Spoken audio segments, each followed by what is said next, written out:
hapon kapasyal, nandito tayo sa tinatawag nila na The Vineyard.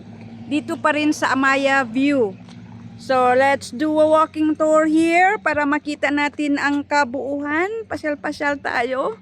Parang ako lang yata ang tao ha. Kunti lang. Oh, not kunti. Walang tao. Kasi umuwi na yung iba. So, mag-isa ako ngayon.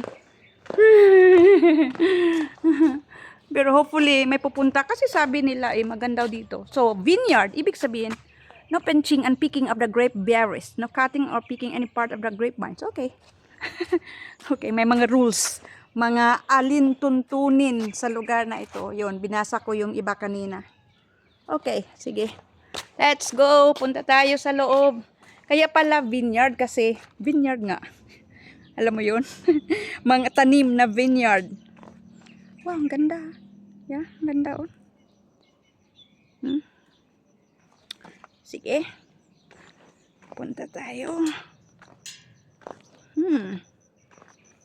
Okay. Stairs, may hagdan. Okay. Kaya palang galing, guys. Tingnan nyo yan. Ang ganda.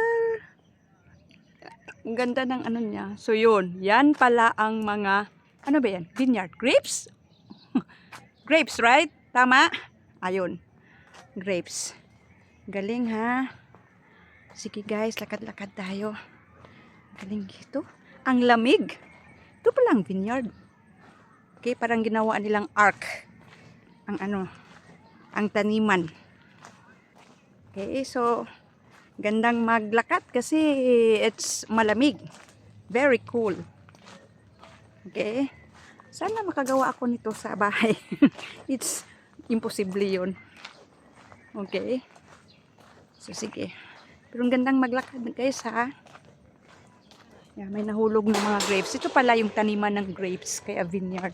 Kasi grapes, ubas yun sa Tagalog. Ubas. Tama ba? Am I correct? Yun, may mga tao dito. May ngapon. Sa may makita na to diri uban? Ha? Bunga? Ah, ayan. Okay. Yan. Yan, tingnan nyo doon guys. Dito, iba naman yung pagkaano niya. Hindi siya arc. Okay. Ang ginagawa nila. What are they doing? Unsa man lupin dong? Unsa na? Aw, unsa man na? Ah, mga para langgam. Ah, para bugaw. Tanawa guys, ito oh, mga grapes, ubas. Tingnan nyo. Wow. Pwede kang mamitas, pero bawal. Sabi nga ng alintuntunin, bawal mamitas ng ubas. Pero at least ngayon lang ako nakakita ng taniman ng mga ubas. So, first time for me. So, galing ha. Gandang mamasyal. Para siyang farm, taniman ng mga ubas. So, sarap mamitas. Kaya lang, sabi nga, bawal eh. You can't. Yan. Dito yung iba't ibang nila, iba pang lugar. So, sa gilid tayo. Okay? Tingnan nyo naman guys, yung view doon, Ay, nako. Napakapayapa talaga dito, mga kapasyal. Ang gandang maglakad-lakad lang. Totoo lang.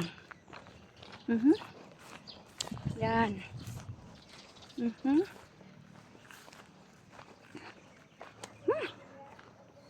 Wow. Yung sa harap. Yan. Haba pa pala doon. Oh, tingnan mo dito, guys. Yung upuan pala dito, pwedeng, mag-picnic. Ang gandang mag-picnic dito, ha. Gandang umupo lang. Just sit down and then relax and see the view. Lalo sa hapon, magpahangin, magmuni-muni, just meditating. Alam niyo yun? The Vineyard, Amaya View. Tingnan nyo naman. Ito pala ang kaya pala vineyard kasi ubas, grapes. Nakakutuwa talaga guys. Okay? Katuwa. So, palabas na tayo, guys. Okay. Yun, so ito ang may tanim. Pero dito, parang ano yata, oh. Parang they're still going to plant. Walang ubas dito. Dito na banda. Siguro na-harvest na nila. I don't know. Yan, tingnan nyo. Ang ganda, no? Ganda pala yung taniman ng vineyard. Taniman ng mga ubas. Maganda pala. Very, ano ba yan? Well kept or arranged. Ano ba yan? Magandang pagkaayos. Nakakatuwa. So, kailangan pag magtanim ka ng ubas, mga kapasyal, dapat may malaki kang espasyo. Malaking lugar. Kasi kailangan ng malaking lugar ito. And, yeah. Pero, yeah, it's good. Nice. Okay. Yan. Mama, tilaw mo, ma'am. Oh, pwede matilaw? Pwede. Ay, bawal ang dalon dito. Adirira. So, dalon ako sa kumbang. Kasi, tanawon ba nila? Ah, mo ba? Naka di pa man kumukaon. Di kumukatamis ni? Ah, so, I'm gonna eat it there. Okay. May binigay sa akin, guys, na nagpitas yung tao kanina.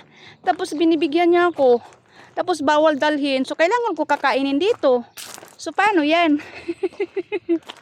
So, I still have to stay here. Okay? Kailangan muna akong manatili dito. Para... Ha? Sa pare? Akan nang mo kuan sakay? Unya na kanon pa rin ako. Okay? So, dito muna tayo, guys. Hanggang dito sa muna. Salamat. Ingat.